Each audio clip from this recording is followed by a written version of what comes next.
Slayer RNG meter. We're going to be getting Sting and Scorpion Bow should have its recipe change here. For chapters for other islands in the near future, there is a /chapters command now built into the game. You could do /chapters Moonglade to open Hina's improvements to these. They have made several changes to Abaphones in preparation of a new Abaphone keynote event.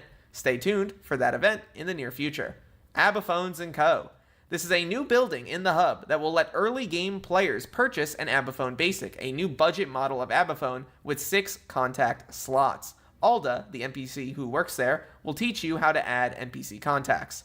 So here we are at the new Abaphones & Co. building. You're going to have to speak to Alda here, and she'll be like, "Hello, welcome to Abaphones & Co. Duralius. Are you here to buy an Abaphone?" Absolutely. What's an Abaphone? Have you ever needed to talk or buy something from an NPC, but they're on a different island, and getting them to take ages, even if you had a travel scroll? That's where Abaphone comes in.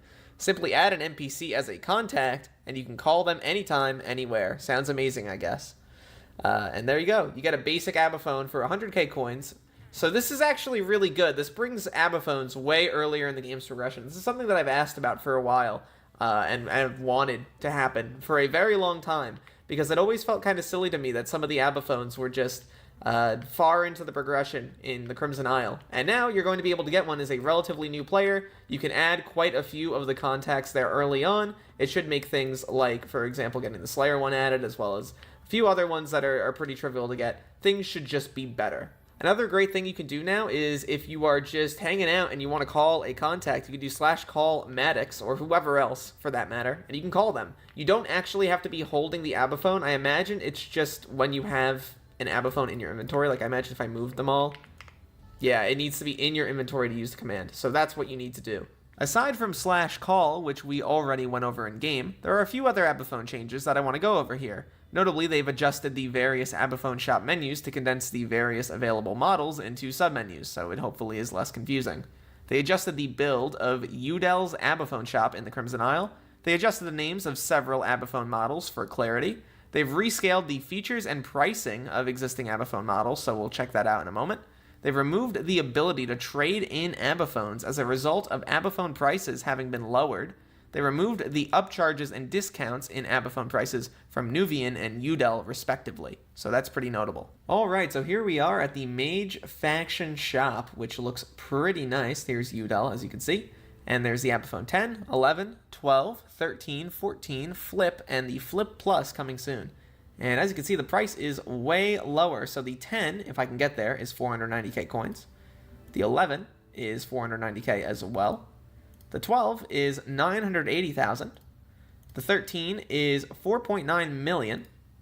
The 14 is 24.5 million.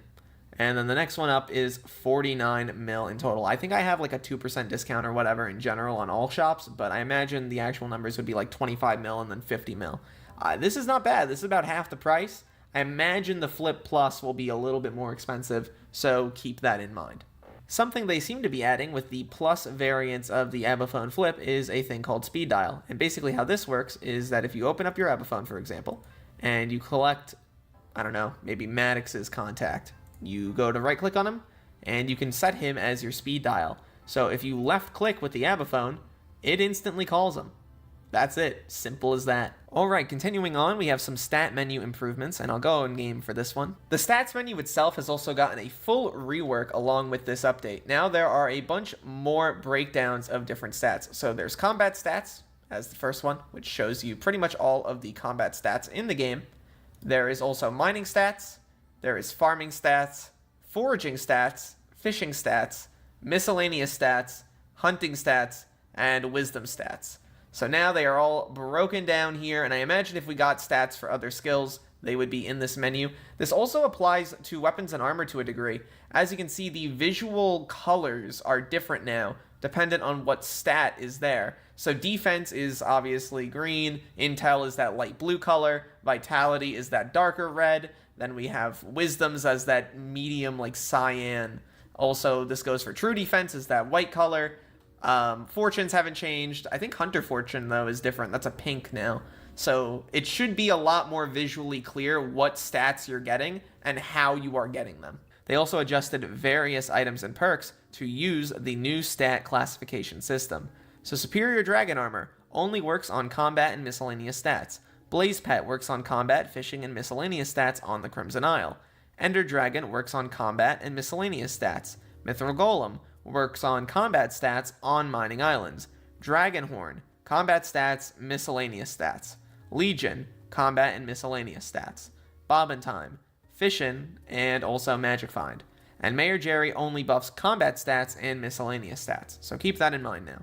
Base stats on items are now colored based on which category they fall into. When you unlock a new stat in Skyblock, a chat message will be sent about it, explaining what it does. That is very, very cool for new players. I like this a lot. They simply use damage reduction. There have also been a few changes to the Tailor's Shop, which is beneficial if you're a Code Rail user. They added the command Warp Tailor, which teleports you to her shop, which is available by default. Shockingly, they'll make that default, but they won't make going to the Crystal Nucleus available by default. Curious. This warp, along with Warp Elizabeth, can be found in the Warp menu. A chat message now gets sent in hubs when Taylor releases a new seasonal bundle. You can now click on Fire Sale Dies in Vincent's menu to teleport to Elizabeth. The global sales of unlimited Fire Sale Dies are now shown in Vincent's menu. They modernized the item description of the Skyblock Gems button, and other minor text and coloring fixes have been made. There are also a new cosmetic type in this update, Axe Runes. This new type of rune leaves particles behind when throwing your axe. For now, there are only two available, Fading White and Fading Green. These new runes drop from Fig and Mangrove Tree gifts, respectively. Very, very cool. There's also a new Reclaim menu, which I actually am pretty excited about. Our aim is to add all future reclaims to this menu to reduce the amount of places in the game where items can be reclaimed. You can access this menu using the command /reclaim. Items with available reclaims will have a notice in their item description as well. In addition to this menu, these 6 items are no longer dungeonizable and can now be reclaimed. The Primordial, Axe of the Shredded, Reaper Scythe, Reaper Sword, Revenant Sword, Undead Sword. You will be able to reclaim the applied Master Stars and the dungeonization cost from the applicable items. Very, very cool. So here we are in game. We could do /reclaim, and we can see the recently added reclaims. So you can see all the Master Stars that you can get back from these items, as well as the dungeonized cost. Same deal. It's funny that they wrote Axe of the Shredded. It's a halberd, guys. Come on. You changed it to a halberd, and you still wrote Axe of the Shredded. Here's a bunch of miscellaneous changes that are actually somewhat notable. The big ones here are that they added a Claim All button to the Forge. They uncapped the amount of suspicious scrap you can get in the Glaciite Mineshaft, but keep in mind each one you get still halves the drop rate for the next one. Shards now list their hunting requirement, which is great. Dark Goggles, Shadow Goggles, and Wither Goggles now upgrade with Wither Essence instead of Undead Essence. They added 5 Mining Fortune to each piece of Glaciite armor. They adjusted the Junk Sinker to only function in the Backwater Bayou. They added Enchanted Charcoal and Matchsticks to the Nether Sack. They capped the Chomp bonus from the Kudra Mandible to minus 20% health. Enchanted Hoppers now use Budget Hoppers in their crafting recipe. Warp Forge now makes players face towards Fred the Foreman. They updated the names of various vanilla items in Skyblock so they match the names of their latest version counterparts, which is pretty cool. So clownfish are now tropical fish. That's a pretty notable one. They simplified the Heart of the Mountain item description. They increased the rarity of enchanted golden carrots, baked potatoes, and blaze rods to rare from uncommon. I don't know why they did that. They also increased the rarity of hypercleavers to legendary, which is crazy. I'm going to be honest, I think they updated the rarity of the wrong item. They should have gotten the giant cleaver, not the hyper cleaver. If Mayor Nancy is somehow in office, she has a special skin. Hold on, I gotta check that one out. Holy moly, they even gave Nancy a skin. She looks cute. They did a good job on this. I actually like this. They renamed the mini fish bowl to Aquarium Diorama to minimize confusion with the accessory line, which is funny.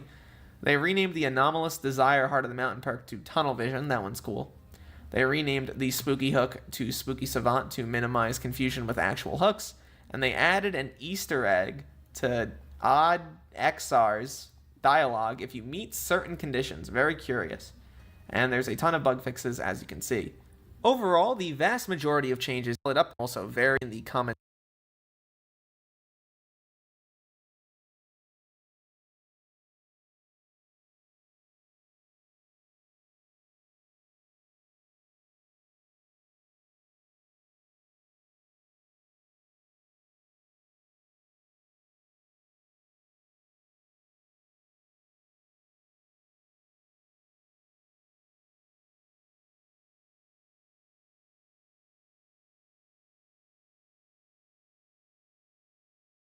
Now listen, I know what you're thinking. Low level, this isn't a 0-day, this is a bunch of fish. Well, they are related, you goofy goober, so hold your horses. Okay, they're talking about a critical security flaw that was found in Chrome, and the even scarier part is that it was found by Google's own internal AI. The CVE in question today is 2025-9478, a use after free vulnerability in Angle. Angle is a piece of the Google Chrome browser. What does this all mean?